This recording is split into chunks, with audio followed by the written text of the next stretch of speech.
Querido amigo, hoje o alvo do nosso programa é estudarmos os 26 versos do capítulo 17 do Evangelho de João. João 17, 1 a 26. Nesse capítulo, encontramos as últimas palavras do Senhor Jesus antes de ser preso, antes de ser interrogado, antes de ser julgado, antes de ser condenado e executado através da crucificação, através da morte no Calvário. O conteúdo desse capítulo é bem conhecido e certamente você já ouviu alguma mensagem sobre todo ele, ou pelo menos parte dele. O título do capítulo é a oração sacerdotal de Jesus. A oração sacerdotal de Jesus. A proposição, o conteúdo desafiado e resumido desse capítulo pode ser expresso da seguinte maneira: todo cristão é responsável por vivenciar em sua vida devocional a oração de Jesus. Eu repito, todo cristão é responsável por vivenciar em sua vida devocional a oração de Jesus. E nessa oração aqui no capítulo 17, nós encontramos 7 aspectos que nós devemos desenvolver. 7 aspectos dessa oração intercessória de Jesus. Muito bem, vamos então ver cada um deles. Em primeiro lugar, nos versículos 1 a 5, Jesus orou por sua glorificação. Ouça bem a leitura desses versos. Tendo Jesus falado essas coisas, levantou os olhos aos céus e disse: Pai, é chegada a hora, glorifica o teu Filho para que o Filho te glorifique a ti, assim como lhe conferistes autoridade sobre toda a carne, a fim de que ele conceda a vida eterna a todos os que lhe deste. E a vida eterna é esta: que te conheçam a ti, o único Deus verdadeiro, e a Jesus Cristo, a quem enviaste. Eu te glorifiquei na terra, consumando a obra que me confiaste para fazer. E agora, glorifica-me, ó Pai, contigo mesmo, com a glória que eu tive junto de ti antes que houvesse mundo. Muito bem, vamos detalhar agora esses 5 versos através de 5 perguntas. Qual foi o pedido? Glorifica o teu Filho, versículo 1. Glorifica contigo com a glória que tinha antes que houvesse mundo, versículo 5. Ora, sabendo que a glória era a cruz e foi a cruz, sabendo que a vontade do Pai e não a sua vontade seria cumprida, Jesus estava pedindo ao Pai para que os acontecimentos iminentes da cruz ocorressem conforme os planos eternos do Pai. Ao pedir por sua glória anterior à fundação do mundo, Jesus tinha objetivo de que todos vissem o grande amor de Deus e assim as bondosas ações divinas despertariam motivos de glorificação ao Pai. Segunda pergunta, qual o objetivo do pedido? O objetivo é que o Filho glorificado pudesse glorificar o Pai. Versículo 1. Que o Filho, autorizado pelo Pai, concedesse vida eterna àqueles que o Pai lhe dera, conforme o versículo 2. Agora, qual o motivo do pedido? É que a sua hora tinha chegado, versículo 1. Ele tinha glorificado o Pai, consumando todo o seu ministério. Consumando a tarefa que ele tinha vindo aqui realizar. Quem é que fez o pedido? É Jesus, logicamente. Mas ele é que tem toda a autoridade. Veja o que o texto diz. Ele é que tem toda a autoridade sobre todos os homens. É ele quem pode conceder vida eterna por ser um enviado do Pai. Agora, uma última pergunta sobre esses 5 primeiros versículos é: o que é vida eterna? Vida eterna, claramente conforme o texto diz, é conhecer a Deus experimentalmente como único e verdadeiro Deus e conhecer também a Jesus Cristo, o enviado do Pai. Querido amigo, nesses versos nós temos o pedido ao Pai para que ele, Jesus, fosse glorificado. Uma vez que ele já tinha glorificado o Pai em sua vida e em seu ministério, praticamente consumado, Jesus agora seria glorificado através da cruz, e isso implicava na nossa salvação. Na obra da cruz reside a nossa salvação. Agora, você pode imaginar por quê? Você sabe por quê? Porque só Jesus tem o poder de dar a vida eterna a todos quantos o Pai lhe dera. A vida eterna é o conhecimento experimental, vivencial, é o relacionamento com o Pai que foi revelado pelo Filho e com o Filho que revelou o Pai. Ao orar, pedindo para ser glorificado, Jesus estava pedindo ao Pai que todo o plano para a redenção do homem fosse realizado. Para a sua redenção, é isso mesmo, para a minha redenção. Ele, Jesus, estava se dando voluntariamente. O Pai deveria aceitar o seu sacrifício em nosso favor. O Espírito Santo, depois, aplicaria essa salvação a todos os que crescem. Então, querido amigo, devemos adorar a Deus por seu amor colocado à nossa disposição. A glória divina era a cruz. Jesus sabia que no caminho da sua glorificação estava a cruz. Na cruz de glória se demonstrou todo o grande amor de Deus para conosco. Você já aceitou esse amor? Você tem andado nesse amor?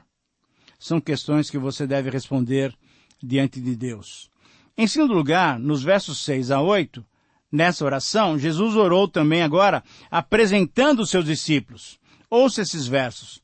Manifestei o teu nome aos homens que me deste do mundo.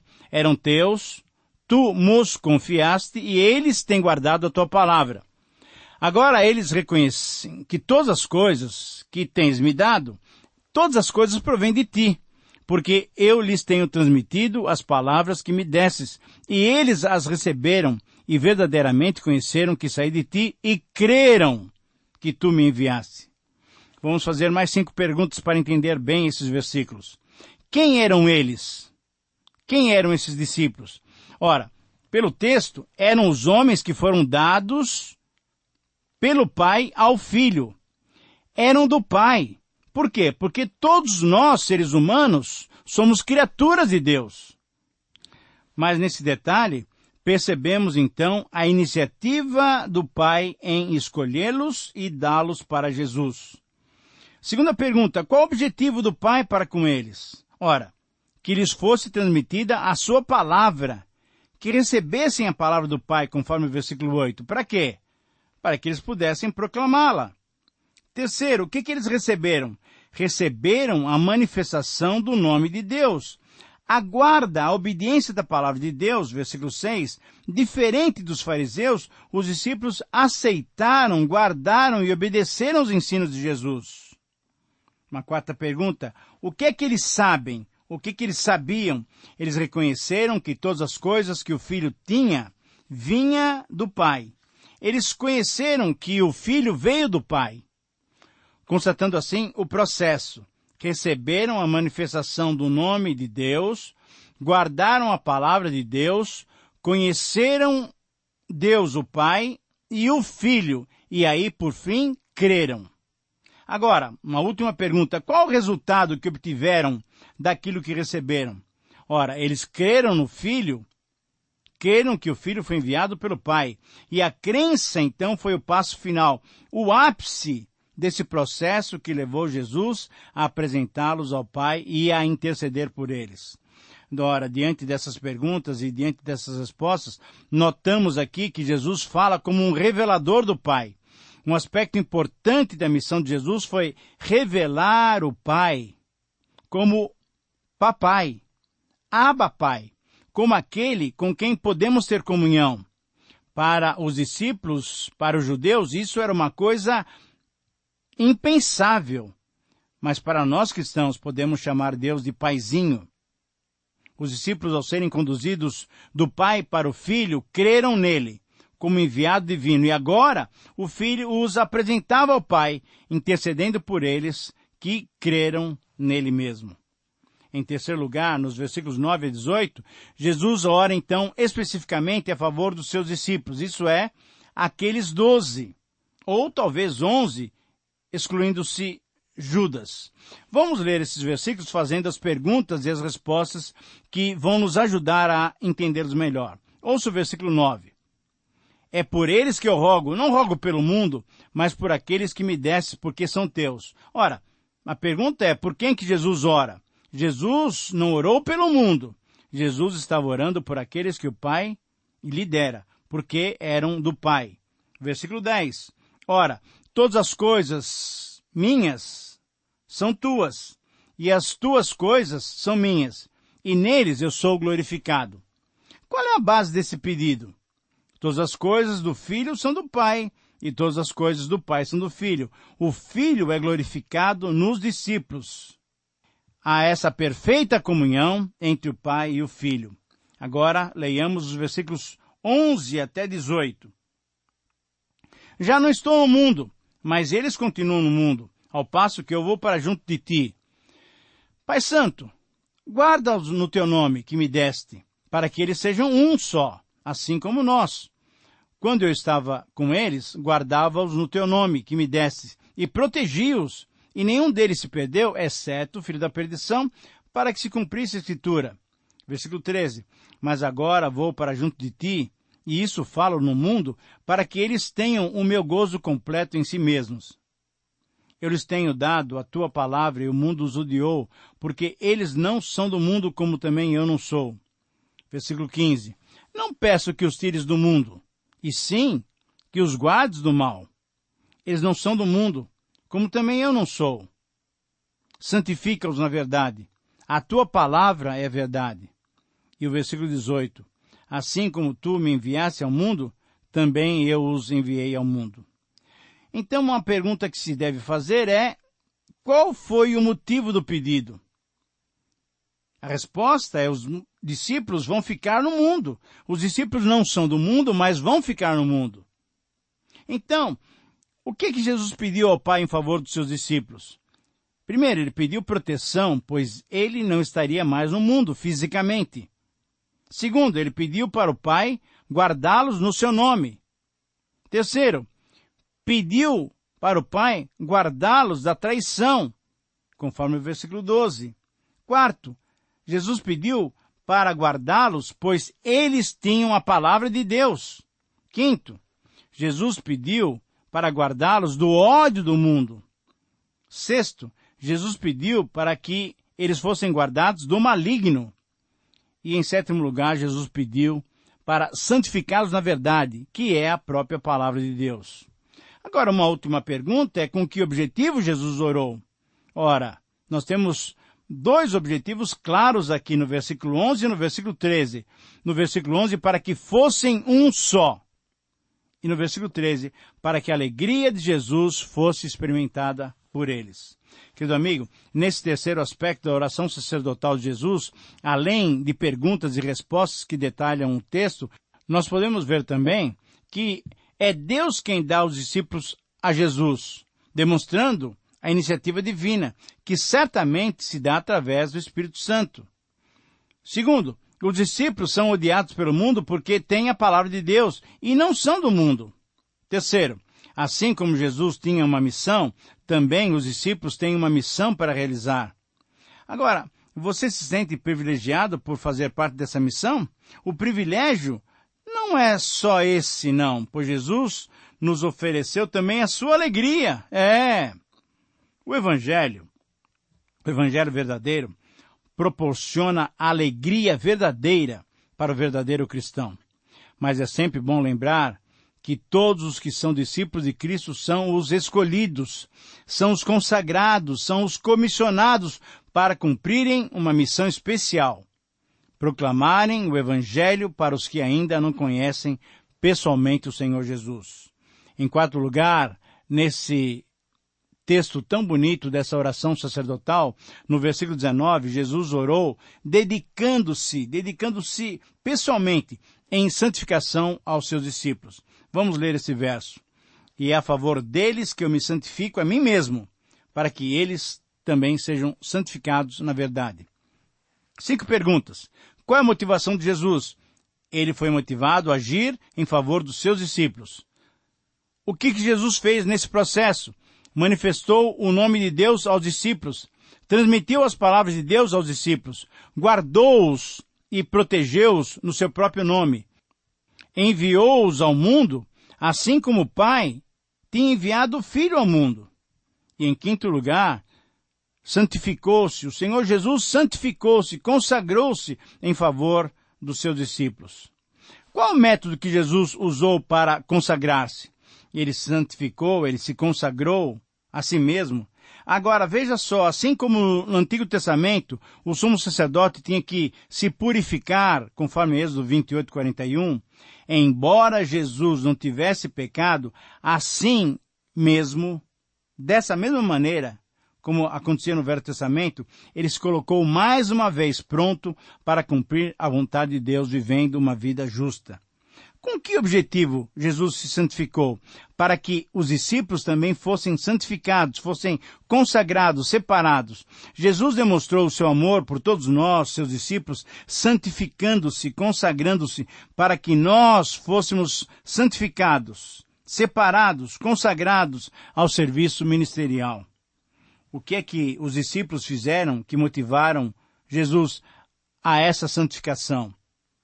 Pelo menos 5 atitudes os discípulos tiveram. Guardaram a sua palavra, reconheceram que tudo vem do Pai, receberam essa palavra, conheceram que Jesus veio do Pai e creram. Creram que Deus enviou Jesus Cristo. Enfim, os discípulos aceitaram a verdade da divindade e da messianidade de Jesus. Mas o mais impressionante ato de amor de Jesus para com todos nós, os seus discípulos, é que através da sua santificação que ocorreu por meio do seu sacrifício, ele nos concedeu vida eterna, a salvação, o perdão dos nossos pecados. Ah, querido amigo, esse é o Senhor bondoso e maravilhoso que cada um de nós tem. Em quinto lugar, uma quinta parte dessa oração sacerdotal, nos versos 20 e 23, Jesus orou pelos discípulos futuros. Por seus discípulos futuros. Então, a pergunta é, em favor de quem foram feitos esses pedidos? Em favor daqueles que viriam a crer em Jesus através da sua palavra. Em favor daqueles que compreenderam que o Pai tinha enviado o Filho. Agora, quais foram esses pedidos? Que todos sejam um entre si, que todos sejam um no Pai e no Filho, que sejam aperfeiçoados na unidade. Mas qual é o padrão dessa unidade? O relacionamento entre o Pai e o Filho. Então, por que Jesus podia pedir ao Pai? Porque Jesus tinha lhes transmitido a glória que o Pai tinha lhe dado. E a última pergunta, a penúltima pergunta, melhor, é quais eram os objetivos desses pedidos? Que o mundo creia. Que o mundo creia que o Pai enviou o Filho. Que o mundo conheça que nós somos amados de Deus. Assim como o Pai ama o Filho, o Pai ama a cada um dos discípulos de Jesus. Querido amigo, ouça esses versos. Versículo 20. Não rogo somente por esses, mas rogo também por aqueles que vierem a crer em mim, por intermédio da sua palavra, a fim de que todos sejam um, e como és tu, ó Pai, em mim, e eu em ti, também sejam eles em nós, para que o mundo creia que tu me enviaste. Eu lhes tenho transmitido a glória que me tens dado, para que sejam um, como nós o somos, eu neles e tu em mim, a fim de que sejam aperfeiçoados na unidade, para que o mundo conheça que tu me enviaste e os amastes, como amastes a mim. Querido amigo, você pode imaginar que nessa oração, você mesmo que está me ouvindo agora, e eu que estou falando aqui, eu e você e eu estamos incluídos nessa oração. Você consegue imaginar que Jesus sabia da sua e da minha existência? Como é bom estarmos seguros na mão desse Senhor. Mas que responsabilidade também nos deixou. Ele quer que sejamos um, para que o mundo creia nele mesmo. Querido amigo, você tem demonstrado e desenvolvido a unidade com seus irmãos, testemunhando de Jesus Cristo ao mundo? Em sexto lugar, em penúltimo lugar, no versículo 24, Jesus orou para que os discípulos contemplassem a sua glória. Diz assim o verso, Pai, a minha vontade é que onde eu estou estejam eles também, comigo, os que me deste, para que vejam a minha glória que me conferiste porque me amaste antes da fundação do mundo. Como é que Jesus pediu? Expressou claramente a sua vontade. O que é que Jesus pediu? Que onde ele estivesse, os discípulos também pudessem estar. Para que Jesus pediu? Para aqueles que o Pai lhe tinha dado. Com que objetivo o pedido foi feito? Para que os discípulos pudessem contemplar a glória que o Pai tinha conferido ao Filho. E em que base foi feito esse pedido? Porque o Pai ama o Filho desde a eternidade, antes da fundação do mundo, é que o Filho pôde fazer esse pedido ao Pai. Querido amigo, é interessante esse pedido de Jesus, porque, conforme a Bíblia de Estudo Genebra, Jesus não pediu prosperidade temporal nem para os discípulos, nem para a igreja. Ao invés disso, ele orou pedindo por santidade e unidade. Você concorda que a pregação dos nossos dias tem tido uma ênfase completamente diferente dos padrões bíblicos? A pregação da igreja dos nossos dias tem tido uma ênfase completamente diferente desse pedido que Jesus fez? Querido amigo, é algo que todos nós devemos pensar e refletir. E agora, em sétimo e último lugar, nos versículos 25 a 26, Jesus finaliza a sua oração resumindo seus pedidos. Veja só, eu quero colocar através de 5 frases. Primeiro, Jesus contrasta: o mundo não conhece o Pai, porém o Filho conhece o Pai. Jesus testemunha: os discípulos compreenderam que o Pai enviou o Filho. Jesus fez e ainda fará com que conheçam o nome do Pai, isto é, a vida eterna. Jesus quer que o amor com que ele é amado pelo Pai esteja também à disposição de nós, os seus discípulos. E em quinto lugar, Jesus quer que Jesus, esteja para sempre conosco, com seus discípulos. Ouça a leitura desses versos então. Pai justo, o mundo não te conheceu, eu, porém, te conheci. E também esses compreenderam que tu me enviaste. Eu lhes fiz conhecer o teu nome e ainda o farei conhecer, a fim de que o amor com que me amaste esteja neles e eu esteja neles. Querido amigo, depois da leitura desses versos, percebemos a vontade do Senhor Jesus de ter os seus discípulos para sempre com Ele. Os verdadeiros cristãos já têm essa presença marcante de Jesus pelo Espírito Santo nas suas vidas. Você tem usufruído dessas bênçãos na sua vida?